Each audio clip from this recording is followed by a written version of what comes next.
outside Toronto, Canada. She's got a 23-year-old son who suffers from depression and diabetes. Also, he doesn't have a girlfriend. On that basis alone, doctors have just approved her son's assisted suicide. A doctor called Joshua Tepper signed off on it to kill the boy because he's sad and doesn't have a girlfriend.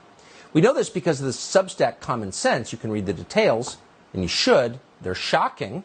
This is about to become a lot more common in Canada as a way of cutting down on health care costs. By March, a new law in Canada is expected to allow children to be killed by doctors, by state doctors, without the approval of their parents. This seems like a very big change in Western civilization. Charles Camasey is a professor at Creighton School of Medicine. He's the author of Losing Our Dignity. He joins us tonight. I sure appreciate your coming on to assess this. We've had this conversation multiple times, and each time we do, we reach a new and more terrifying low. Doctors killing kids without telling their parents because the kids are depressed? Let's see if I have the laundry list right, Tucker, at this point. We've got kids now, or what they call mature minors. We've got the homeless, we talked about that last time, the poor, the disabled, those with chronic pain. And then right before coming on, I researched the physicians group in Quebec that wants to kill newborn infants. That's what's coming next. The Toronto Star, Tucker, a very liberal paper in Canada, called this Hunger Games social Darwinism. This is what happens, Tucker, when autonomy just goes nuts. I mean, you hate to, I really try never to invoke the Nazis because, you know, for many reasons. But they are famous for doing this exact thing. Use doctors to murder the weakest in your society. And I thought that doctors kind of agreed after the Second World War not to do things like this.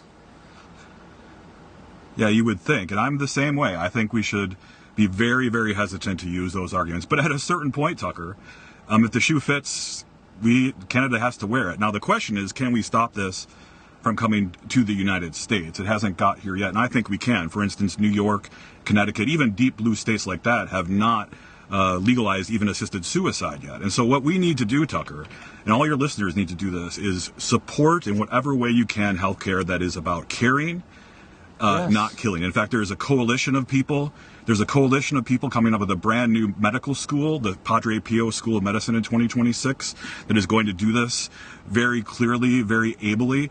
And if others would like to join a coalition of people who are doing this, I urge them to send me a message through my website, charlescamosi.com, or through Twitter, because we have to get off the couch and do something about this for those of us that see the writing on the wall here.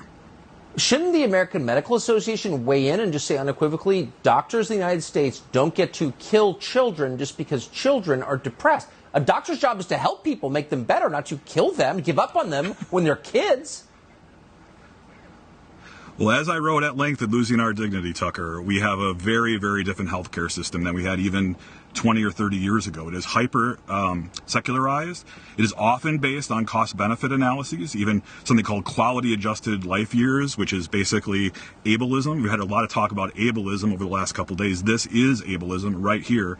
And it's no accident that the disability rights groups are our biggest allies in this. We should continue to employ them as, again, we get up off the couch here and fight.